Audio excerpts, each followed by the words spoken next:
Hello everyone, Fanta here, and you are watching Fantavision. Today I am covering, once again, Battlefront 2. Now, there is a new development with Battlefront 2, and that is the fact that EA has temporarily, I gotta put that keyword, they have temporarily removed the microtransactions from the game. So, up right now, you can see what it says, you can read it yourself. Basically, they're saying that they heard the community and that they made a mistake and that they're going to go through and fix the system, and make it so it's more fair. What exactly did they say? You know what, I'm just going to read it, since you guys are going to look at the image anyway. As we approach the worldwide launch, it's clear that many of you feel there are still challenges in the design. Well, that's one way to put it, isn't it? We've heard the concerns about potentially giving players unfair advantages, and we've heard that this is overshadowing an otherwise great game. This was never our intention. Sorry we didn't get this right. We hear you loud and clear, so we're turning off all in-game purchases. We will now spend more time listening, adjusting, balancing, and tuning. This means that the option to purchase crystals in-game is now offline, and all progression will be earned through gameplay. The ability to purchase crystals in-game will become available at a later date, only after we've made changes to the game. Sorry, for some reason couldn't read that last part. We'll share more details as we work through this. So, I applaud this, you know, it's great that they are doing something, it's great that they're reacting. The thing is, though, is that this is only a band-aid on a problem that I don't think they can fix. It's just an inherent problem with the model that they chose to go with. Because if they went the cosmetics route, I understand that a lot of people are like, oh, it's just cosmetics, it's not part of the game, oh, it doesn't affect anything. To me, it does, because I like cosmetics in my game. I want to be able to customize my character however I want. So it still affects me. But if they had gone that route, they would not have gotten this huge uproar of a response that they've gotten. The system they've implemented is where these cards directly influence gameplay. They directly influence your character.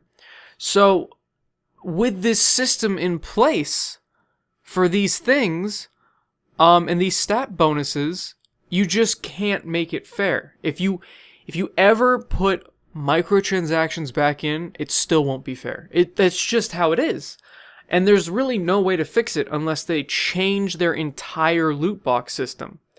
So they'd have to gut it, their whole progression system, from the ground, and rebuild it from the ground up. That's the only way they can do it. So, I know a lot of defenders of companies are not going to like this statement that I'm putting out here. My opinion is, of course, going to be bouncing off deaf ears of people that just worship EA for no reason. But to those people that care about gaming as a hobby, there's a reason that there's a huge outcry for this, is because we don't just accept whatever happens, because we don't want to see the games industry go down the toilet. And that's what it's been doing all year. The loot box craze just took off like wildfire, and at the end of this year has just gotten to the point that these $60 games have become mobile games, which pretty much every mobile game is pay to win. And that's the unfortunate nature of the business, is that the mobile market was making a ton of money. The console game development market saw that money, and they wanted some of that money. And I understand that. From a business perspective, I understand that. But you can't do that if you're charging the players $60. If they released this game for free, maybe they could get away with what they were doing. But even then, it would still be called a pay-to-win game. Because once again, these stats are tied to this random luck factor in these loot boxes. And that's just not the way to do it. That's not the way to do it. So, I really don't know what they're going to do. And the thing is I'm still not going to buy this game just because I know they're going to put it back in later. So, it's not going to completely fix the problem. I don't know how they're going to do it. If they come up with something, kudos to them, honestly.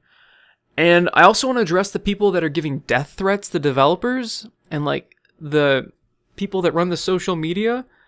These people have nothing to do with any of that. Like, the developers are just making the game. Do you know who's telling the people to put in these microtransactions in boxes? It's not the developers. The developers aren't like, you know what we'd love to do? Just gut any creative progression system and let's just put boxes that drain players' money. No, I don't think developers ever think that way. I think they think in terms of what would be the most fun way I can do something. And the people that they're in the social media, really? You're giving those people death threats? What is wrong with you? Nobody ever deserves a death threat, especially over a frickin' video game. It's just unacceptable. If you're doing that and you're in my audience, get out of my audience. Leave the channel. Go away. I don't want you here. This is not a place for people that give death threats. That's just insane. So I don't like hearing death threats because I have friends that have gotten death threats. I haven't gotten any through YouTube yet. I've had my fair share of hate videos made about my other channel, but it's just ridiculous. Don't attack people, you know, attack the product. It's simple. Attack the company, not the people, because a company is not a person. It is a collection of usually top executives that are making all the decisions and making all the money. And don't attack the people that just work for the company. Doesn't make sense, okay? These people are just working for a living. And I think that's really all I have to say about the topic. I don't know how they're going to fix this problem. I'm still not going to buy the game because at some point the microtransactions are going back in. And then it's not going to be fair again. It's simple as that. I don't know what they're going to do. So, hope they fix it. I had fun in the beta. I was sad to see the loot box system implemented and see how awful and what the implications were of it. I've also seen a lot of videos of buggy gameplay on like the campaign and multiplayer problems. So hopefully they get all those bugs fixed before the actual launch, which is, well, I guess it's today. But, just, what a mess. This is one of the biggest messes I've ever seen for any video game. I don't think I've seen this much of an uproar in a long time. And you know what? It's good. I love seeing this kind of uproar. I don't like the fact that it had to happen, but I love that everybody was outspoken about it.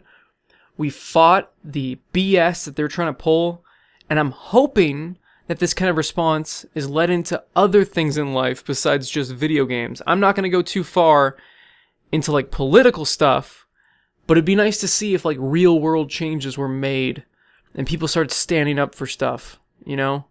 So that would be great, but it was great to see the community kind of band together against a common foe. And of course, there are still people that belong on the Idiot's Wall, if you guys remember that episode. Lots of people. You guys can go through my own comment sections and you can pick out a couple of those people. It's so weird. Why are you defending these companies? I don't get it. I don't get it. They're not paying you. They want you to pay them. Anyway, thanks for watching, everyone. If you guys liked the video, definitely leave a like down below. Share this with your friends and let them know of the situation. And of course, I want you guys to always have a fantastic day. See ya.